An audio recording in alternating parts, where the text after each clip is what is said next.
The standard Clio 182 has a 2 litre naturally aspirated 4-cylinder engine, producing on a good day 182 brake horsepower, but actually it's more like 170 brake horsepower. It will do 0 to 60 in 6.8 seconds and go on to a top speed of 140 miles an hour. Now, this is actually very good for a car now approaching 16 years of age. It still keeps up with most of the modern hatchbacks, like the Mark 8 Fiesta ST. After owning my 182 for 4 years now, I feel as though it needs more power. It just lacks in the torque department, and its 60 to 100 performance could be drastically improved. So a few £1,000s later, and this is what we get, the Clio 182 Turbo.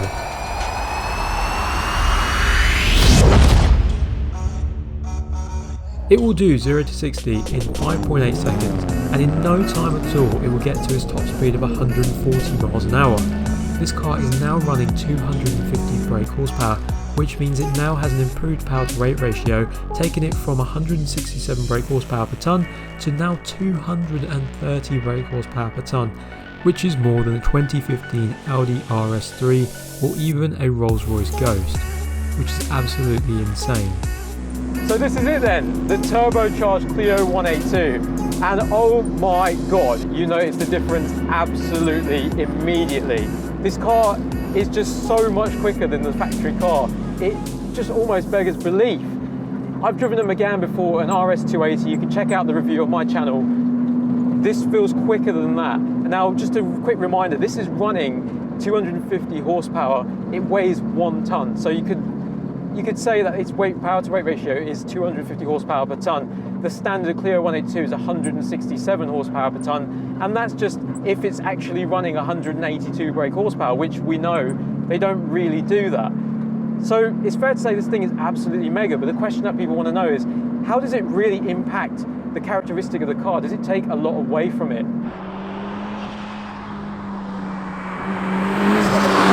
So the idea of today's video is not to review a Clio 182. I mean, most of you guys watching this will already know what that's like and what it's like to drive.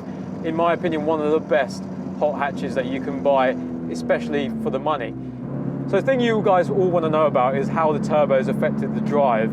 Now, we're in 4th gear at the moment, just coming over a crest. I'm going to stick it into 3rd, put my foot down. I'm just going to see kind of how the car reacts, because obviously with the turbocharger, you're going to get turbo lag. You're going to get this sudden surge of power, which is all down to the map. Now, this car's mapped actually really well. The power delivery is really linear. So let's go for 3rd gear and see what happens.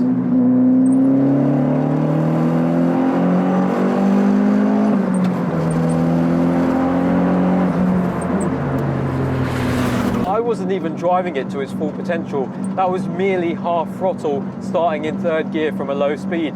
And it felt quicker than my stock 182. So you can only imagine what this car's like on full chat. So when driving my 182 Clio, the thing that I felt the most, especially using it day to day, was the pickup. It just didn't have the torque to really complement the horsepower. And yes, that's the whole point of those cars. You have to grab them by the scruff of the neck and really rag them out, you know, get up to the red line, and it is fun. This is where the turbocharger comes into its own. Now, this car's running a little bit more power than you'd expect from a normal turbocharged conversion.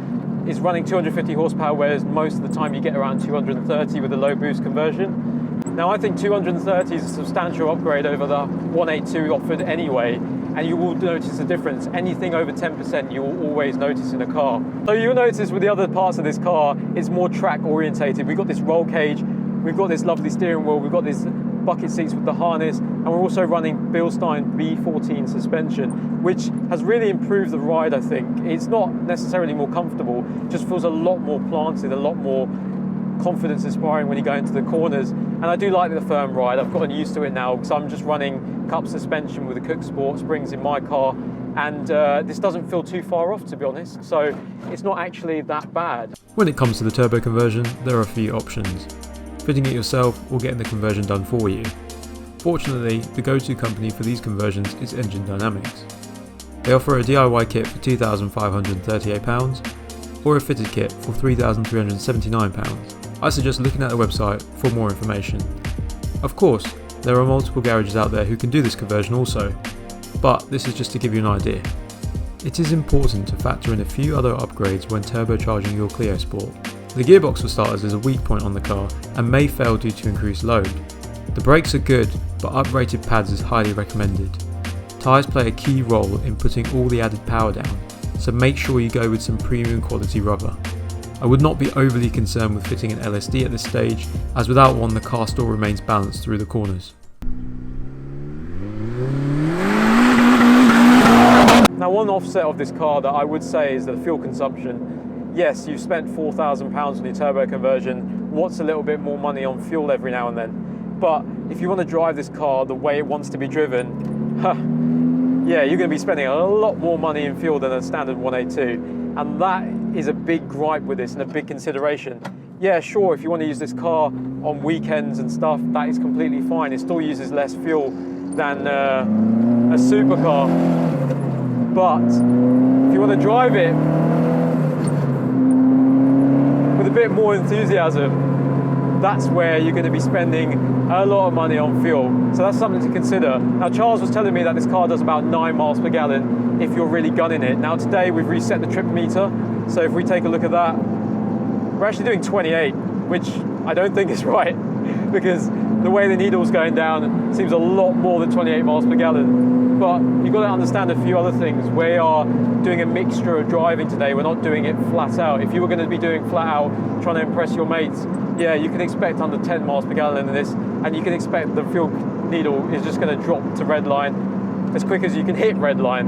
Unlike your modern turbocharged cars, which come from the factory turbocharged, that are like ludicrously fast, like your Meganes and stuff like that. What this car doesn't do that they do is mask the sensation of speed. This thing feels ludicrously fast, despite only doing, you know, around national speed limit. You feel like you're going 1,000,000 miles an hour, and that's the problem I had with the, you know, the Golf Rs and the Meganes. You just don't feel like you're going that fast, and then you look down, you're like doing 140, and it's absolutely crazy, and you're thinking to yourself, oh my God, I'm going to lose my license. You get out to the speeds you want to get to really, really fast, and it's just so much fun. It's putting a smile on my face 100%. So we're pulling onto a dual carriageway here.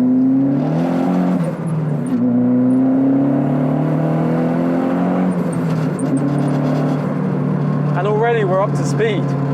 And that wasn't even more than half throttle. It's absolutely insane how much power this car's got.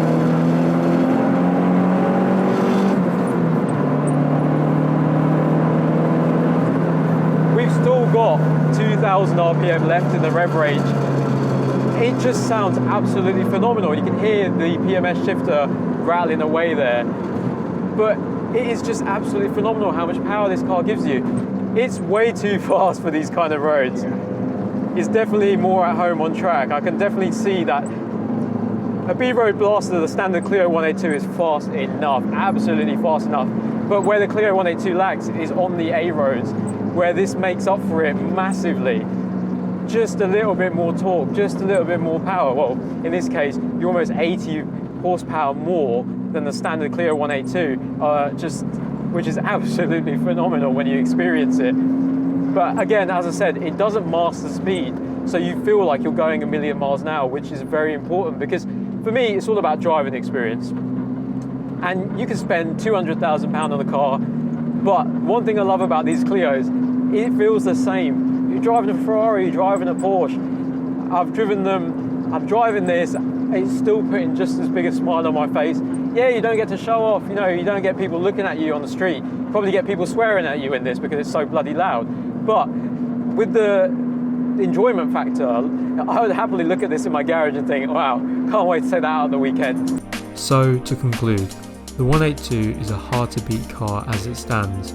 It keeps up with most cars on the back roads and is one of those cars you can drive to the track and then drive home. The 182 Turbo takes this character we all love and takes it to the moon. It's the best upgrade you can make to the car without spending tens of thousands of pounds on it. You can drive it every day, you still get relatively good MPG, and the car doesn't lose its playfulness. It gets a massive thumbs up from me, and it's definitely something to consider if you're looking to get more out of your 182. Thank you for watching this episode of Cars with Jay. If you like this episode, please give it a like rating, and if you want to see more from me, please hit the subscribe button.